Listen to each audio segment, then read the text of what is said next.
നമുക്ക് തിരുവചനം ഒന്ന് എടുക്കാം. 1 കൊരിന്ത്യർ 3-ാം അധ്യായം അതിന്റെ 7-ാമത്തെ വാക്യം ഒന്ന് വായിക്കാം. 1 Corinthians chapter 3 verse 7. 1 കൊരിന്ത്യർ 3:7. ആകയാൽ വളരുമാറാക്കുന്നത് ദൈവമല്ലാതെ നടുന്നവനും നനയ്ക്കുന്നവനും ഏതുമില്ല. സ്തോത്രം. വിശുദ്ധ ദൈവമേ, സ്വർഗസ്ഥ പിതാവേ, അനുഗ്രഹിക്കപ്പെട്ട ദൈവത്തിന്റെ തിരുവചനത്തിനായ സ്തോത്രം. അങ്ങയുടെ ആത്മാവിൽ എഴുതപ്പെട്ട ദൈവത്തിന്റെ തിരുവചനം അതേ ആത്മാവിൽ സംസാരിപ്പാൻ കൃപ നൽകണം. അങ്ങയുടെ ജനത്തെ അങ്ങ് അനുഗ്രഹിക്കണം, അടിയനെ ബലപ്പെടുത്തണം, കൃപയിൽ നിർത്തിയാട്ടെ. പ്രാർത്ഥന സ്വർഗം കേട്ടിരിക്കുക. സ്തോത്രം യേശു ക്രിസ്തുവിന്റെ നാമത്തിൽ പിതാവേ, ആമേൻ, ആമേൻ, ആമേൻ. ദൈവം നമ്മെ സഹായിക്കട്ടെ. അപ്പോസ്തലനായ പൗലോസ് കൊരിന്ത്യയിലുള്ള വിശ്വാസികൾക്കായി ലേഖനം എഴുതുന്നു. സ്തോത്രം. അവിടെ പ്രാരംഭഘട്ടങ്ങളിൽ നാം വായിക്കുമ്പോൾ ജഡികന്മാരോടുള്ള നിലയിലാണ് ദൈവത്തിന്റെ ദാസനായ പൗലോസ് കൂടെ സംസാരിക്കുന്നത്. കാരണം ആത്മാവിൽ ആമേ സ്തോത്രം ആലിലെ ശക്തമായി ദൈവത്തെ മഹത്വപ്പെടുത്തിയ കൊരിന്ത്യ സഭ, അവിടെ ജഡം അകത്തു കയറുകൊണ്ട് അവിടെ പലവിധമായ വിഷയങ്ങൾ കടന്നു വരുവാനിടയാണ്. ഹല്ലേലൂയ. പലർക്കും അവിടെ ആത്മീയമായി വളരാൻ കഴിയുന്നില്ല. ആമേൻ. വർഷം ആമേൻ ഒരുപാട് പറയാനുണ്ട്. രക്ഷിക്കപ്പെട്ടു, സ്നാനപ്പെട്ടു എന്നൊക്കെ പറയാൻ കഴിയുമെങ്കിലും ആമേൻ വർഷങ്ങൾ കഴിഞ്ഞും പാല് കുടിച്ചോണ്ടിരിക്കുന്ന അവസ്ഥയാണ് അവിടെ പലരും കാണാനിടയായി തീർന്നത്. ആമേൻ. കട്ടിയുള്ള ആഹാരം കഴിക്കാൻ കഴിയാത്ത നിലയിൽ പാല് കുടിച്ചു വളരുന്ന ശിശുക്കളെ പോലെ പലരും അവിടെ ഇരിക്കുക. സ്തോത്രം. അതിന് കാരണം എന്താന്ന് ചോദിച്ചാൽ ജഡികന്മാരായിരിക്കുന്നത് കൊണ്ട് ആത്മാവിൽ വളരാൻ കഴിയുന്നില്ല. ഇന്ന് രാത്രി പരിശുദ്ധാത്മാവ് പറയുന്നു, ദൈവസഭയ്ക്കകത്തായിരിക്കുന്ന ദൈവവൈതലിൽ നീ രക്ഷിക്കപ്പെട്ട് സ്നാനപ്പെട്ട് ആമേൻ ആത്മാവിന്റെ അഭിഷേകം പ്രാപിച്ചുകൊണ്ട് ആത്മീയമായി വളർന്ന് ദൈവസഭ കർത്താവിന് വേണ്ടി പ്രയോജനപ്പെടാനാണ് കർത്താവ് നമ്മെ കുറിച്ച് ആഗ്രഹിക്കുന്നത്. അങ്ങനെയുള്ള ദൈവമക്കൾ ആമേൻ ജഡീക ചിന്തകളുമായി ആമേൻ ചിന്തകളും ആമേൻ ജഡീക വിഷയങ്ങളുമായി ദൈവസഭയിൽ ഇരുന്നാൽ വളരാൻ കഴിയത്തില്ല. ശിശുക്കളെ പോലെ പാല് കുടിക്കുന്ന അവസ്ഥയിൽ ഇരിക്കാൻ കഴിയത്തുള്ളൂ. കട്ടിയായ ആഹാരം ഇറങ്ങത്തില്ല, കഴിക്കാൻ കഴിയത്തില്ല. ഇന്ന് സന്ധ്യയ്ക്ക് ദൈവത്തിന്റെ വചനം അത് ഭക്ഷിക്കാൻ കഴിയണമെങ്കിൽ ആത്മാവിൽ വളർന്നാൽ മാത്രമേ കഴിയത്തുള്ളൂ. ഒരു ശിശുവായിരിക്കുമ്പോൾ എന്തൊക്കെയാ കഴിക്കുന്നത്? കട്ടിയുള്ള ആഹാരം കഴിക്കാനൊക്കെ ഏറ്റവും കൂടുതൽ പാലാണ്. അവൻ വളർന്നു മുമ്പോട്ട് വരുമ്പോ ആഹാരം കഴിച്ച് കട്ടിയുള്ള ആഹാരമൊക്കെ കഴിച്ച് ആരോഗ്യം പ്രാപിച്ച് വളർന്നു വരുവാനിടയായി തീരും. നമ്മളെല്ലാം അങ്ങനെ തന്നെയാ വന്നത്. അതേ അവസ്ഥ തന്നെ ആത്മീയ ജീവിതത്തോടുള്ള ബന്ധത്തിൽ അപ്പോസ്തലനായ പൗലോസ് അവിടെ ലേഖനം എഴുതുമ്പോ ദൈവജനത്തിനു വേണ്ട പ്രബോധനം നൽകിയ ആത്മാവിൽ പറയുക, അവൻ വളരേണ്ടവരാണ് ദൈവത്തിന്റെ ജനം. ആമേൻ. നന്ദിയോടെ സ്തോത്രം. ആമേൻ. അത് വളർത്തേണ്ടത് ആരാ? ദൈവമാ നിന്നെ വളർത്തേണ്ടത്. ആകയാൽ ആമേൻ വളരുമാറാക്കുന്ന ദൈവമല്ലാതെ ആമേൻ അപ്പോ വളർത്തേണ്ടത് ആരാ? ദൈവമാണ് വളർത്തേണ്ടത്. ദൈവം വളർത്തണമെങ്കിൽ ദൈവം നട്ടതായിരിക്കണം. ദൈവസന്നിധിയിൽ നാം വിത്ത് ദൈവം വിതച്ച വിത്ത് നമ്മുടെ ഹൃദയത്തിൽ വിതയ്ക്കപ്പെട്ടു. ആ വിത്ത് നമ്മുടെ ജീവിതത്തിൽ ആത്മീയ ജീവിതത്തിൽ ഒരു അനുഗ്രഹമായി മാറിയപ്പോൾ അത് വളരാനാണ് ദൈവം ആഗ്രഹിക്കുന്നത്. അല്ലാതെ ആ വിത്ത് വിത്തായി കിടക്കാനല്ല ദൈവം ആഗ്രഹിക്കുന്നത്. രാത്രി ദൈവവൈതല് നീ ഇരുന്നുകൊണ്ട് ചിന്തിക്കുന്ന ചിന്ത ജഡികമാണെങ്കിൽ ആ വിത്തായി തന്നെ അവിടെ കിടക്കുക. അത് വളരുന്നില്ല കേട്ടോ. ഇന്ന് രാത്രി വളരുമാറാക്കുന്നവൻ ദൈവമാ. സ്വോത്രം, സ്വോത്രം. വളരുമാറാക്കുന്നവൻ ദൈവമാ. നടുന്നവനും നനയ്ക്കുന്നവനും ഏതുമില്ല കേട്ടോ. അവൻ നട്ടവനോ നനച്ചവനോ അല്ല അവിടെ വിഷയം, വളരുന്നതാ വിഷയം. അവിടെ അങ്ങനെ ഒരു തർക്കമുണ്ടായിരുന്നു. ഞങ്ങൾ ഇന്ന പക്ഷക്കാര് ചില പറഞ്ഞു കേട്ടിട്ട് ഞങ്ങൾ നനച്ചതാ, ഞങ്ങൾ വിതച്ചതാ. ഒരു കാര്യമില്ല. വളരുന്നതാ വിഷയം. നനച്ചതും വിതച്ചതും ഒക്കെ ദൈവത്തിന്റെ പദ്ധതിയാ. നട്ടതും നനച്ചതും ഒക്കെ ദൈവത്തിന്റെ പദ്ധതിയാ. അത് ദൈവം ചെയ്യിച്ച കാര്യമാ. പക്ഷെ വളരണമെങ്കിൽ ദൈവം വിചാരിക്കണം. ആത്മീയ ജീവിതത്തിൽ വളരണമെങ്കിൽ ദൈവം തമ്പുരാൻ വിചാരിക്കണം. ദൈവം വിചാരിക്കണമെങ്കിൽ ദൈവസന്നിധി നിൽക്കണം. അതാ കർത്താവ് നമ്മെ കുറിച്ച് ആഗ്രഹിക്കുന്നത്.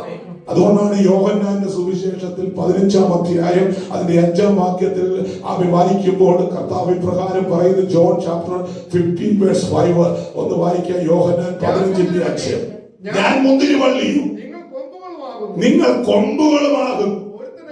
ഒരുത്തൻ എന്നിലും ഞാൻ അവനിലും വസിക്കുന്നു എങ്കിൽ അവൻ വളരെ ഫലം കായ്ക്കും.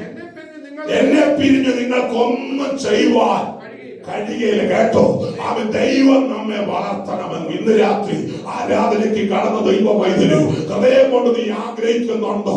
എന്റെ ആത്മീയ ജീവിതത്തിൽ ഒരു വളർച്ച വേണമെന്ന് ദൈവത്തിൽ ആഗ്രഹിക്കുന്നുണ്ടോ? ദൈവത്തിന്റെ വചനം എന്റെ ഹൃദയത്തിൽ വിത്തായി വിതച്ചു, അതെനിക്ക് രക്ഷയായി മാറി. രക്ഷിക്കപ്പെടാൻ എന്റെ ജീവിതത്തിൽ കഴിഞ്ഞു. അവൻ കർത്താവിന്റെ കൽപ്പന അനുസരിപ്പാൻ എന്റെ ജീവിതത്തിൽ കഴിഞ്ഞു. ആത്മാവിൽ അഭിഷേകം പ്രാപിപ്പാൻ കഴിഞ്ഞു. ഇപ്പോൾ ഏതവസ്ഥയിലായി വളർച്ചയുടെ അവസ്ഥയിലായിരിക്കുന്നു. അവൻ കട്ടിയുള്ള ആഹാരം കഴിക്കത്തക്ക നിലയിൽ അവൻ വളരുവാൻ ഇടയായി തീർന്നു. അവൻ വളർന്നുകൊണ്ടേ ഇരിക്കണമെന്ന് ദൈവത്തിന്റെ ആത്മാവ് പറയുമ്പോ നമ്മുടെ ജീവിതത്തിന്റെ അന്ത്യം വരെ ആത്മാവിൽ വളർന്നുകൊണ്ടിരിക്കണം. അതാ കർത്താവ് നമ്മെ കുറിച്ച് കർത്താവിന്റെ ആഗ്രഹം. ജീവിതത്തിന്റെ അന്ത്യം വരെ നാം ആത്മീയമായി വളർന്നുകൊണ്ടിരിക്കണം. അവിടെ നനച്ചവന്റെയും നട്ടവന്റെയും കണക്കും പറഞ്ഞുകൊണ്ടിരിക്കരുത്. ഓ, നനച്ചവൻ ഒന്നുമില്ല, നട്ടവന് ഒന്നുമില്ലെന്ന് അവർ വചനം വ്യക്തമായി പറയുന്നു. അവിടെ വലിയ പ്രാധാന്യമൊന്നും അതിനല്ല. വളർത്തുന്നവനാ പ്രാധാന്യം. ആരാ വളർത്തേണ്ടത്? കർത്താവാണ് വളർത്തേണ്ടത്. ഞാൻ മുന്തിരിവള്ളി, നിങ്ങൾ കൊമ്പുകളുമാകുന്നു. ഒരുത്തൻ എന്നിലും ഞാൻ അവനിലും. മുന്തിരിവള്ളിയായവന് അതിലെ കൊമ്പ നമ്മൾ. അങ്ങനെയെങ്കിൽ എങ്ങനെയാ വസിക്കേണ്ടത്? നമ്മൾ കർത്താവിലും കർത്താവ് നമ്മളിലും വസിക്കണം. ഒന്നാമതായി കർത്താവ് പറയുക, അവൻ ഞാൻ ആരിൽ വസിക്കണം? ഞാൻ ആരിൽ വസിക്കണം? കർത്താവിൽ വസിക്കണം. ഹല്ലേലൂയ, സ്തോത്രം. കർത്താവ് എന്നിലും വസിക്കണം. ഞാൻ കർത്താവിൽ മാത്രം വസിച്ചാൽ പോരാ, കർത്താവ് എന്നിലും വസിക്കണം. ആമേൻ. മുന്തിരിവള്ളിയും മുന്തിരിവള്ളിയിലെ കൊമ്പ് പ്രകാരമാണോ ആമേൻ ആരിൽ ഒന്നിച്ച നിൽക്കുന്നത്? മാറി നിന്നാൽ അവിടെ ഫലമില്ല. കേട്ടോ, അവിടെ വളർച്ചയില്ല. കൊമ്പ് ഒരിടത്തും മുന്തിരിവള്ളി ഒരിടത്തുമാണെങ്കിൽ വളരാൻ കഴിയത്തില്ല. ഇന്ന് രാത്രി അതുകൊണ്ട് കർത്താവ് വ്യക്തമായ ഉപമ അവിടെ പറയുന്നത്. നീ കർത്താവിൽ വളരണമെങ്കിൽ, നീ ആത്മീയമായി വളരണമെങ്കിൽ, സന്തോഷമുണ്ടോ? എന്റെ ആത്മീയ ജീവിതത്തിൽ എനിക്കൊരു വളർച്ച വേണമെന്ന് നീ ഇന്ന് രാത്രി ആഗ്രഹിക്കുന്നെങ്കിൽ നീ വസിക്കേണ്ടത് കർത്താവിലായിരിക്കണം. നിന്നിൽ കർത്താവ് വസിക്കും. പലർക്കും പറയാൻ കഴിയും ഞാൻ കർത്താവിൽ വസിക്കുന്നു. പക്ഷെ കർത്താവ് വസിക്കുന്നു എന്ന് പറയാൻ കഴിയും? അതിന് കഴിയണം. കഴിഞ്ഞാലേ നമുക്ക് ആത്മാവിൽ വളരാൻ കഴിയത്തുള്ളൂ. ആമേൻ. ഹല്ലേലൂയ. എന്നെ പിരിഞ്ഞ് നിങ്ങൾക്കൊന്നും.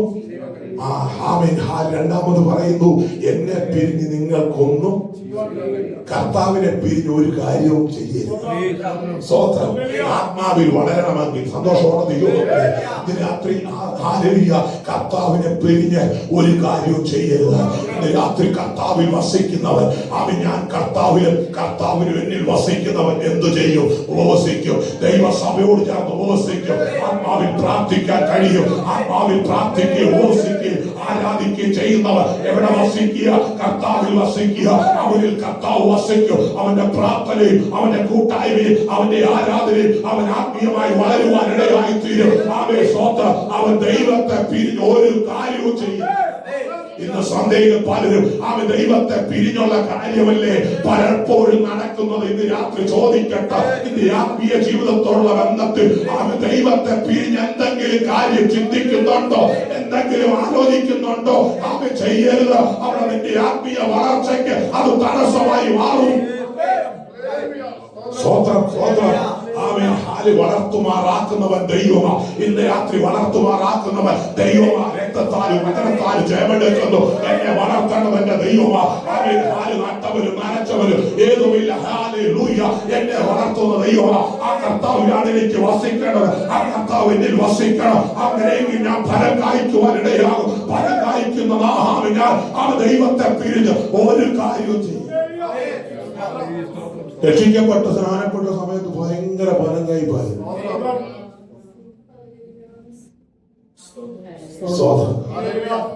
ശരിയല്ലേ?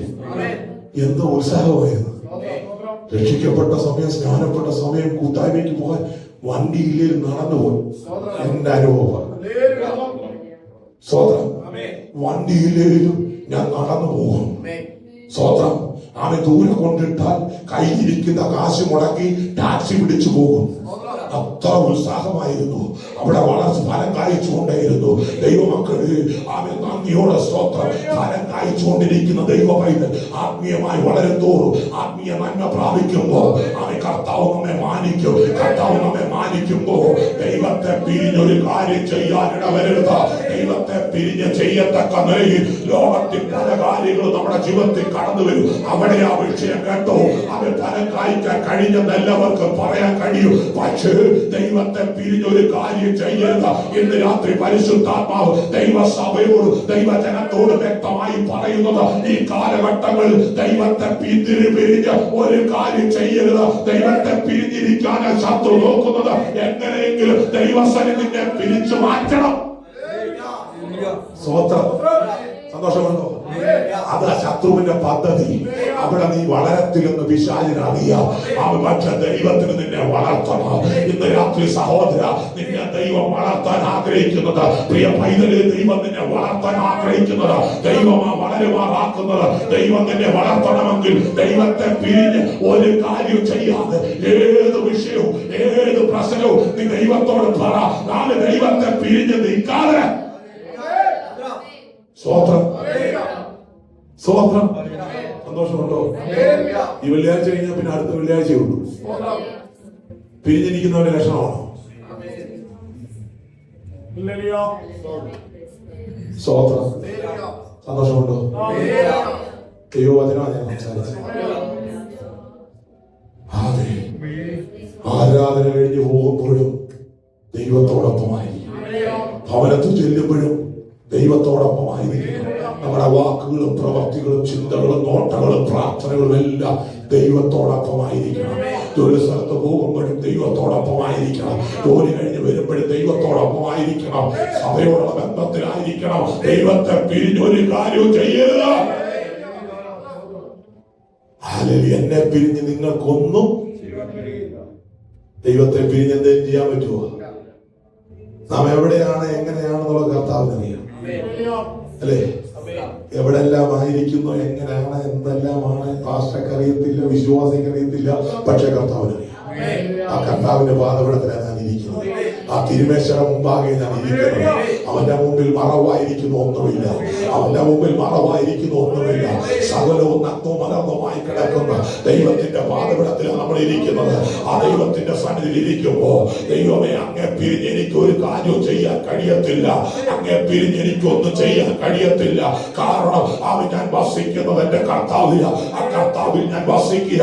മുന്തിരി വള്ളി കൊമ്പും വസിക്കുന്നത് പോലെ എന്റെ കർത്താവിനും ഞാൻ കർത്താവിൽ വസിച്ച് മുൻപോട്ട് പോകുമ്പോ എന്റെ കർത്താവിനെ പിരിഞ്ഞ് ഒരു കാര്യം ചെയ്യാൻ എനിക്ക് കഴിയത്തില്ല എന്ന് ഈ വചനത്തിലൂടെ രാത്രി വിശ്വസിക്കണം. അങ്ങനെ വിശ്വസിച്ച് പ്രാർത്ഥിക്കുന്ന ദൈവമൈത്, എന്റെ കർത്താവിനെ പിരിഞ്ഞ് എനിക്കൊന്നും ചെയ്യാൻ കഴിയത്തില്ലെന്ന ഉറപ്പൊരു ദൈവമൈതലുണ്ടോ? അവനെ ദൈവം വളർത്തും. അവനെ ദൈവം ആത്മാവിൽ വളർത്തും. അവൻ ആത്മാവിൽ പ്രാർത്ഥിക്കാൻ തുടങ്ങും. അവൻ ആത്മാവിൽ ദൈവത്തെ ആരാധിക്കാൻ തുടങ്ങും. അവന്റെ ആത്മീയ ജീവിതത്തിൽ മാറ്റമുണ്ടാകാൻ തുടങ്ങും. അവൻ സ്വന്തം അവൻ ആഹാരം കഴിക്കാൻ തുടങ്ങും. അവൻ വളർച്ച പ്രാപിച്ചുകൊണ്ടിരുന്നു. അങ്ങനെയുള്ളവരാണ് കർത്താവ് അത് ആഗ്രഹിക്കുന്നത്. ആ ഗലാത്യലേഖനം 6:3 വായിച്ച്, താൻ അല്പനായിരിക്കെ മഹാനാകുന്നുവെന്ന് ഒരുത്തൻ നിരൂപിച്ചാൽ തന്നെത്താൻ വഞ്ചിക്കുക. സ്വത്രം. താൻ അല്പനായിരിക്കെ മഹാനാകുന്നു എന്ന് ദൈവമക്കളെ, അല്പനായിരിക്കുന്നവൻ മഹാനായി എന്ന് തോന്നരുത്. എന്തെങ്കിലും ഉണ്ടെങ്കിൽ അത് കർത്താവിൽ മാത്രമാണ്.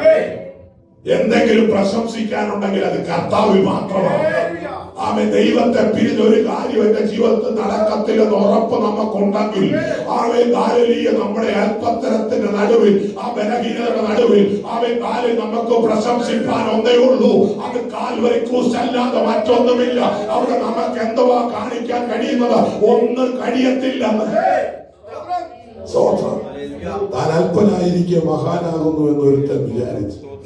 ഇതിലെ ദൈവത്തെ പിരിഞ്ഞ് ഒരു കാര്യം ചെയ്യാൻ കഴിയത്തില്ലെന്ന് ദൈവം വളർത്തുന്നവൻ ഒരു വിശ്വാസിയെ കണ്ട സന്തോഷത്തോട് ഒരു പ്രൈസിലോട് പറയും. അത് കൈകൊടുത്തൊരു പ്രൈസിലോട് പറയും. ദൈവം സഹായിക്കണമെന്ന് പറയും. സ്തോത്രം ചെയ്യൂ. പരസ്പരം സംസാരിക്കാൻ താല്പര്യം കാണിക്കൂ. ഇത് ചിലരുണ്ട്, ഹല്ലേലൂയ, അവൻ സ്തോത്രം, ഞാൻ ഏതാണ്ട് വലിയ പുള്ളിയാന്ന് പറഞ്ഞുകൊണ്ട് നിൽക്കുക. അവനെ തന്നെ വഞ്ചിക്കുക. നമ്മൾ അങ്ങനെയുള്ളവരെ കുറിച്ച് ഭാരപ്പെടേണ്ട കാര്യമില്ലെന്ന്. കാരണം ദൈവത്തെ പിരിഞ്ഞ് ഒരു കാര്യം ഒരുത്തരും ചെയ്യാൻ കഴിയത്തില്ല. അവൻ തന്നെത്താൻ വഞ്ചിക്കപ്പെടുക. ഇന്ന് രാത്രി ആ കൂട്ടത്തിലൊന്നും നമ്മളായി പോകരുത്. സ്വോത്രം, സ്വോത്രം. അല്പന, പക്ഷേ അവൻ വലിയ സംഭവമാണെന്ന് പറഞ്ഞ കണ്ടില്ല. എവിടെയെങ്കിലും ആയോ? അവൻ ഹല്ലേലൂയ, കർത്താവ് നിർത്തി മറ്റേ ശുശ്രൂഷയിലുണ്ടോ? ഇല്ലെന്ന്. അവൻ എവിടെങ്കിലും കാണാൻ കഴിയുന്നുണ്ടോ? ഇല്ലെന്ന്. അവൻ പലരും അവൻ മഹാന്മാരായിരുന്നു തന്നെ നടിച്ചു. എന്നാ അവൻ തന്നെ വഞ്ചിക്കപ്പെടുവാനിടയായി ശത്രുവിന്റെ വഞ്ചനയിൽപ്പെട്ടു. അവൻ ദൈവത്തിന്റെ സന്നിധി വളരാൻ കഴിഞ്ഞില്ല. അവൻ വളരാൻ കഴിയത്തില്ല.